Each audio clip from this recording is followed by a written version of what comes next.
Hello friends, మీ అందరికీ కూడా శుభం జరగాలని కోరుకుంటూ అక్షయ తృతీయ పర్వదినం శుభాకాంక్షలతో మరో కొత్త వీడియోతో మీ ముందుకు వచ్చేసిందండి మన ఛానల్.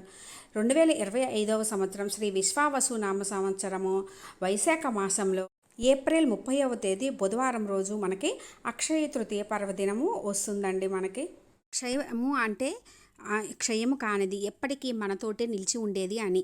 ఈరోజు మనం చేసేటటువంటి ఏ చిన్న పూజ కార్యక్రమాలు ఏవైనా కూడా అక్షయంగా ఎప్పటికీ నిలిచి ఉంటాయి అని, అంత పుణ్యం లభిస్తుందని.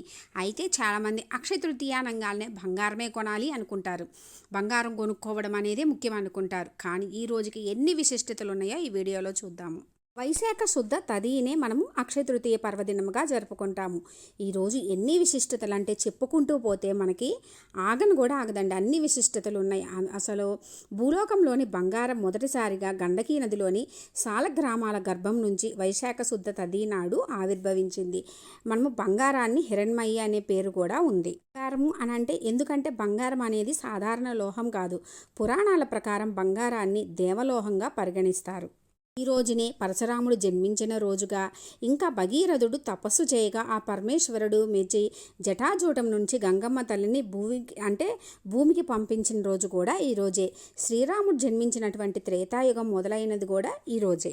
పంచమ వేదమైనటువంటి మహాభారతం వ్యాస మహర్షి మహాభారతాన్ని వినాయకుని సహాయంతో వ్రాయడం మొదలుపెట్టిన పర్వదినం కూడా ఈరోజే. పాండవులు అజ్ఞాతవాసంలో ఉన్న సమయంలో సూర్యభగవానుడు పాండవులకు అక్షయ పాత్ర ఇచ్చింది కూడా ఈరోజే. శివుని ప్రార్థించి కుబేరుడు శ్రీ మహాలక్ష్మితో సమస్త సంపదలకు కూడా సంరక్షకునిగా నియమించబడిన దినం కూడా ఈరోజే.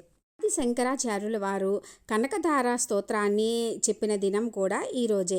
పార్వతీదేవి అన్నపూర్ణాదేవి పార్వతీ అమ్మవారు అన్నపూర్ణాదేవి అవతారాన్ని స్వీకరించింది కూడా ఈరోజే. ద్రౌపదీదేవి వస్త్రాపహరణం చేస్తున్న సమయంలో శ్రీకృష్ణుడు దుశ్శాసనుడి బారి నుంచి కాపాడిన రోజు. అక్షయం లేకుండా చీరల్ని ఎన్ని చీరలు వస్తూనే ఉంటాయి అన్నీ తెలుసు కదండి. అటువంటి అక్షయం లేని చీరల్ని ఇచ్చింది కూడా ఈరోజే. ఈ రోజునే శ్రీ మహాలక్ష్మి అమ్మవారిని శ్రీహరి వివాహం చేసుకున్న శుభదినంగా కూడా చెబుతారు. ఒడిశా పూరి రథయాత్ర సంబరాల కొరకు నిర్మించే రథ నిర్మాణం కూడా ఈరోజే ప్రారంభించే రోజు. బృందావనంలోని బంకే బిహారీ ఆలయంలో శ్రీకృష్ణుని పాదాలను దర్శించుకునే అవకాశం ఒక్క అక్షయ తృతీయ రోజునే దక్కుతుంది. ఇంకా ముఖ్యంగా ఏంటంటే ఈరోజే సింహాచలం దివ్యక్షేత్రంలో సింహాద్రి అప్పన్న నిజరూప దర్శనము మరియు చందనోత్సవం ప్రారంభం రోజు కూడా ఈరోజే. చూశారు కదా ఫ్రెండ్స్, చెప్పుకుంటూ పోతే ఒక్క విశిష్టత కాదండి. అక్షయ తృతీయ రోజు ఒక్క విశేషం కాదు, ఇన్ని విశిష్టతలు ఇన్న తర్వాత మనకి అక్షయ తృతీయ పర్వదినం గురించి తెలిసింది కదండి. బంగారం కొనటం ఒక్కటే కాదు, ఇంకా బంగారం లాంటి మనసుతో బంగారం దానం చేయాలి అని చెబుతారు. ఇంత విశేషమైన ఈరోజు మనం చేసే ఎటువంటి చిన్న పని అయినా సరే అది మనకి అక్షయం అవుతుంది, పుణ్యకార్యం అన్నమాట. ఈరోజు చేసే దానాలు కూడా అందుకే కుదిరితే గనక పేదవాళ్ళకి ఏమన్నా సహాయం చేసినా, అందులో ఇది ఎండాకాలం కాబట్టి ఎండాకాలంకి సంబంధించి ఏవి దానం చేసినా మంచిదండి. ఇంత విశేషమైన ఈరోజు ఏ రోజు వచ్చింది, తిథి సమయము మరియు అక్షయ పాత్ర ఎలా పెట్టుకోవాలి, అక్షయ పాత్ర లేకుండా సులువుగా పూజ ఎలా చేసుకోవాలి, ఇవన్నీ క్లియర్గా నేను అప్లోడ్ చేసిన వీడియోస్ ఉన్నాయి ఫ్రెండ్స్. అవన్నీ కూడా డిస్క్రిప్షన్లో అండ్ స్క్రీన్స్లో ఇస్తాను, ఇంట్రెస్ట్ ఉంటే విజిట్ చేయండి.